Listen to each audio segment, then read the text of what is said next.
और इसी बीच देखिए, आपको बता दें, हरियाणा के विधानसभा चुनाव में रुझानों में बीजेपी को बहुमत मिलती दिख रही है, यानी कि तीसरी बार अब बीजेपी हरियाणा में सरकार बनाने जा रही है। और ऐसे में लगातार जश्न का माहौल चारों तरफ देखने को मिल रहा है। आपको बता दें कि हरियाणा की अगर बात करें तो विधानसभा चुनाव में जबरदस्त तरीके से अब तक के अपने 50 साल के रिकॉर्ड को तोड़ते हुए बीजेपी तीसरी बार सरकार बनाने जा रही है। पूरी खबर इस रिपोर्ट में देखिए।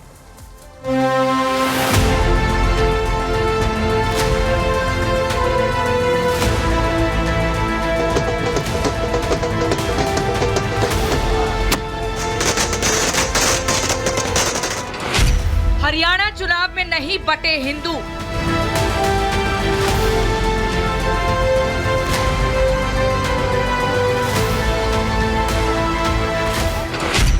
लोगों ने मोदी की गारंटी पर दिखाया भरोसा।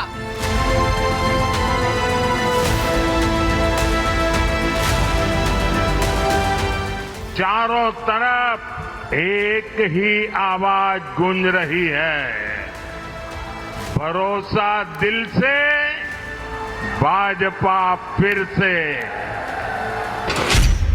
सीएम योगी का चल गया जादू, भारतीय जनता पार्टी का झंडा श्री राम, जय श्री राम। हरियाणा में खिला कमल ही कमल।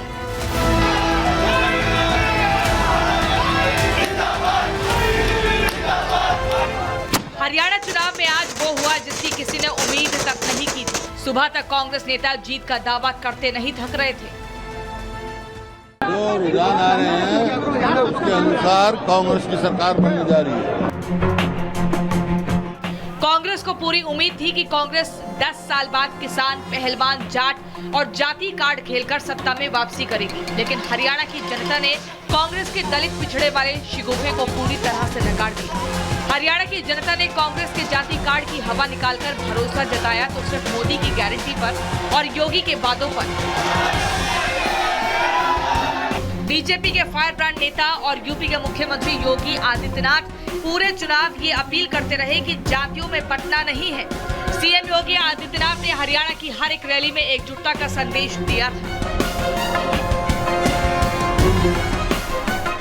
अगर हम बटे नहीं होते ना तो न राम मंदिर टूटता, न जन्मभूमि, कृष्ण जन्मभूमि पर कोई दूसरा गुलामी का ढांचा खड़ा होता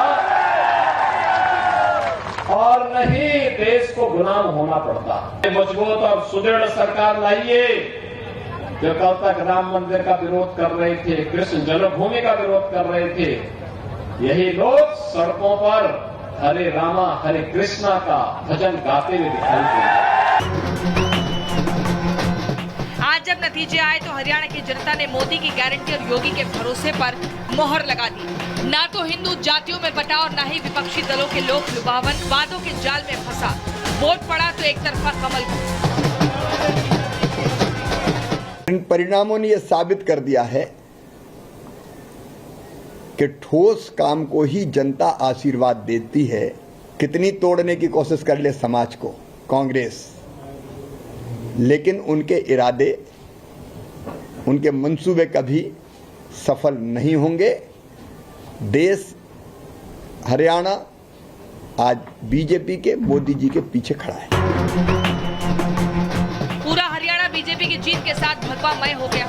बीजेपी नेताओं की खुशी का ठिकाना नहीं है। समर्थक मिठाइयां बांट रहे हैं तो कोई जीत की खुशी में झूमकर नाच रहा है।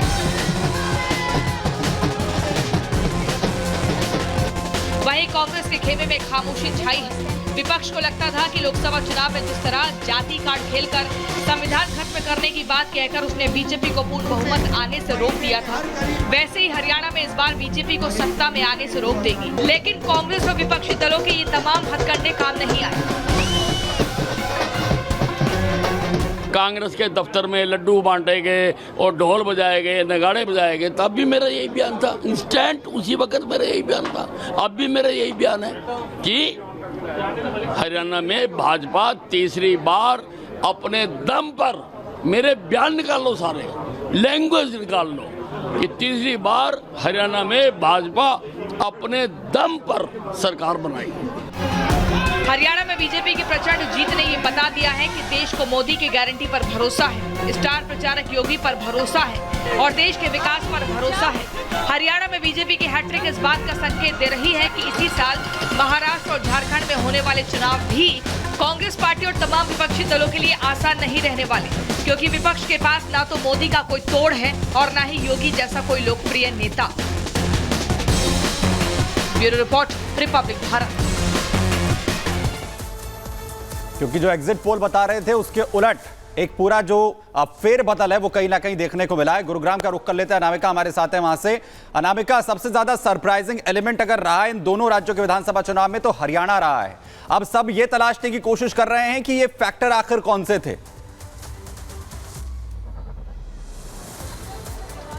ये फैक्टर सुमित तलाशने की कोशिश तो की जा रही है, लेकिन यहाँ की महिलाएं कह रही हैं फैक्टर सिर्फ महिलाएं रही हैं, क्योंकि महिलाएं ने बीजेपी के लिए खुलकर वोट किया है और वो साइलेंट वोटर्स हैं। कुछ महिलाएं मेरे साथ हैं इस वक्त। क्या नाम है? मैं सोनिया यादव।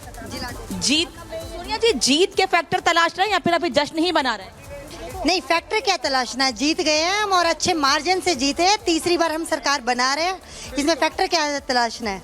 महिलाओं का कितना योगदान रहा है इस जीत में? महिलाओं का बहुत बड़ा योगदान रहा है। हर एक बहन ने बहुत निष्ठा से काम किया है और मैं मानती हूँ कि अगर 80% मानोगे ना तो 80% योगदान महिलाओं का रहा है। साइलेंट वोटर्स आई हैं महिलाएं? साइलेंट वोटर्स बिल्कुल नहीं रही हैं। महिलाओं के लिए जो यहाँ की योजनाएं थी वो बिल्कुल उनके फेवर में थी और महिलाएं तो आगे बढ़ चढ़ के उन्होंने डोर टू डोर कैंपेनिंग करी है। बढ़ चढ़ के जल्दी से कुछ रिएक्शन दीजिए जीत पर, फिर मुझे स्टूडियो। अनामिका आपके पास लौटेंगे, लेकिन इसी बीच राधिका खेड़ा जो कि बीजेपी की प्रवक्ता हमारे साथ जुड़ गई हैं।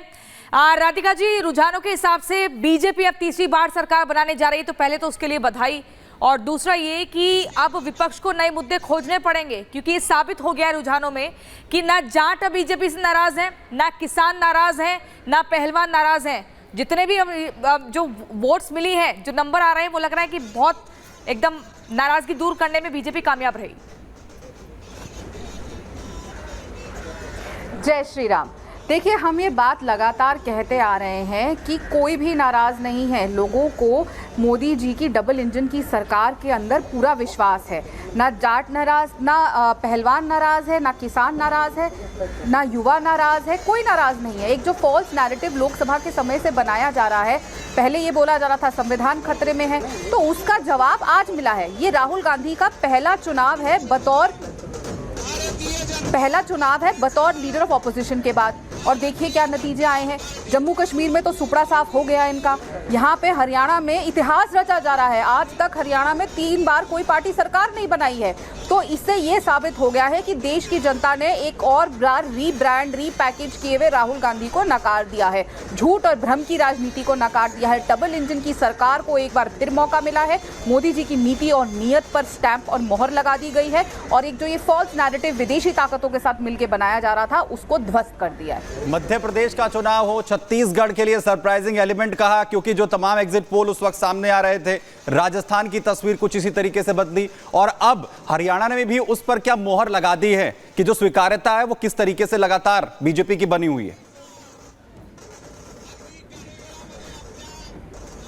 जी बिल्कुल, छत्तीसगढ़ में भी हमने यही चीज देखी थी। हम तब भी कह रहे थे कि देश की जनता इन पे विश्वास नहीं कर रही है। They need to get up and smell the coffee beans। ये देखिए, ग्राउंड की असलियत बहुत अलग है। जब आप एसी के कमरों से राजनीति करेंगे, विदेश में बैठ के राजनीति करेंगे, और सुनने में आ रहा है शहजादे साहब तो अभी से विदेश भाग चुके हैं। ऐसे नतीजे आए कि वो फुर हो गए। जम्मू कश्मीर के चुनाव चल रहे थे तो राहुल गांधी विदेश घूम रहे थे। उमर अब्दुल्ला साहब को उनसे मीडिया के जरिए तो बात करनी पड़ रही थी। तो पार्ट टाइम पॉलिटिशियन को देश फुल टाइम एक्सेप्ट करने को तैयार नहीं है। देश ने एक बार फिर साफ कर दिया है, उनको जो प्रोग्रेस लेकर आएगा, शांति रखेगा, नौकरियां मिलेंगी, हर तरीके से ऑल अराउंड डेवलपमेंट मिलेंगी। आज भारत का नाम विश्व के पटल पे कहाँ लिया जाता है, और जो ताकतें भारत को नीचा खींचेंगी, जो ताकतें भारत को खत्म करने की कोशिश करेगी, ऐसी राष्ट्र विरोधी ताकतों को बिल्कुल भी जगह नहीं दी जाएगी। बिल्कुल बिल्कुल राधिका खेड़ा जी, बहुत ही महत्वपूर्ण बातों का आप जिक्र कर रहे हैं। फिलहाल के लिए आपका बहुत शुक्रिया।